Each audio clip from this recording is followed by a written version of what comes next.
जहाँ हम लोगों ने सीरीज स्टार्ट किया है भारत की राज्य व्यवस्था, इसका ही हम आपको बताने जा रहे हैं। 1833 का चार्टर अधिनियम।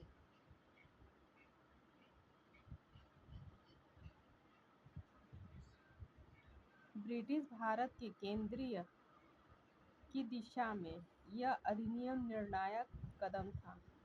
इस अधिनियम की विशेषता इस प्रकार थी, इसने बंगाल के गवर्नर जनरल को भारत का गवर्नर जनरल बना दिया, जिसमें सभी नागरिक और सैन्य शक्तियां निहित थी। इस प्रकार इस अधिनियम ने पहली बार एक ऐसी सरकार का निर्माण किया जिसका ब्रिटिश कब्जे वाले संपूर्ण भारतीय क्षेत्र पर पूर्ण नियंत्रण था। लॉर्ड विलियम बेंटिक भारत के गवर्नर जनरल थे।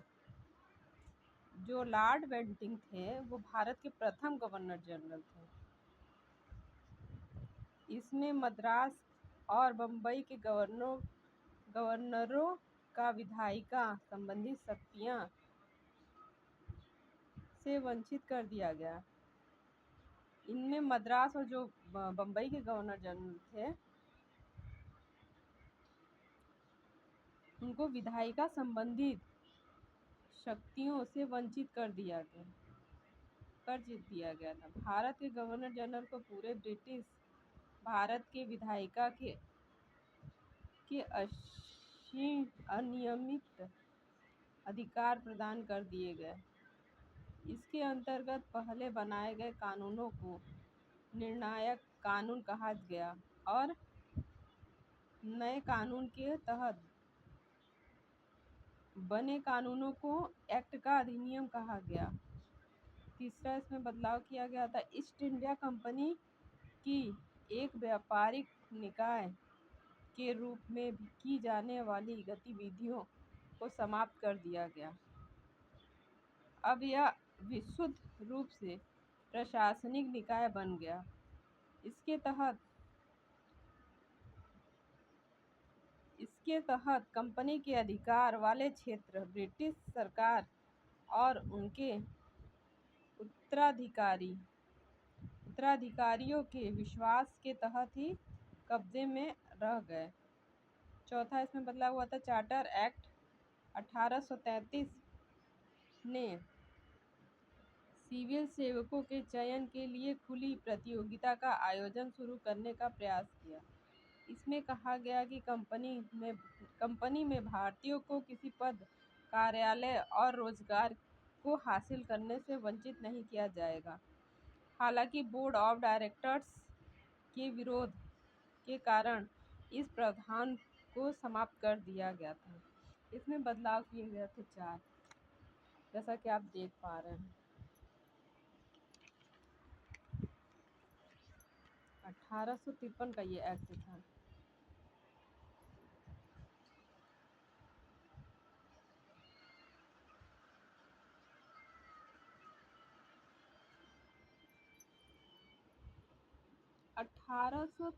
ये 1833 का चार्टर अधिनियम था जिसमें इतने बदलाव किए गए थे। अब 1853 पे आ जाइए।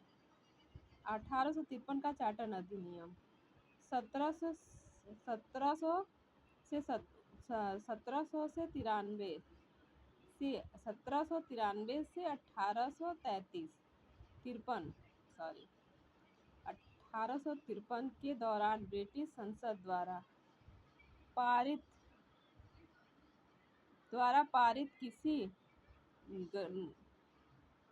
किए गए चार्टर अधिनियम की श्रृंखला में यह अंतिम अधिनियम था।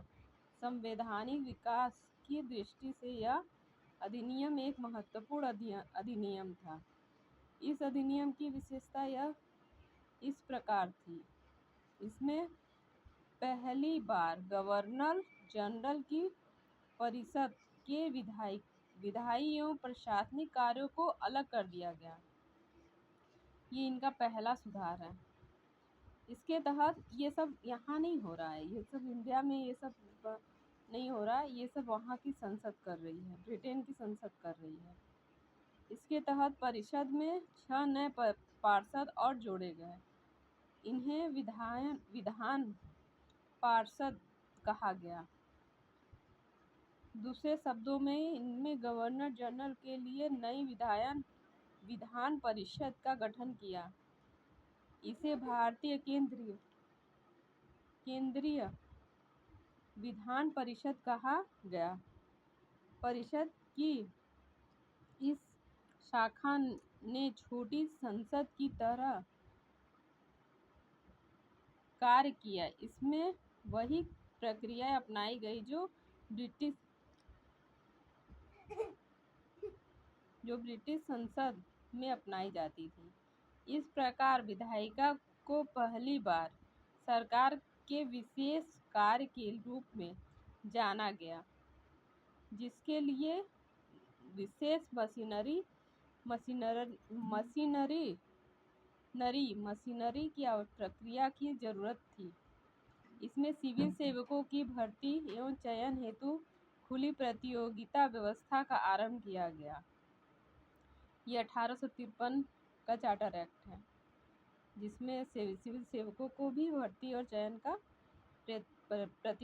प्रतियोगिता व्यवस्था का प्रारंभ किया गया था।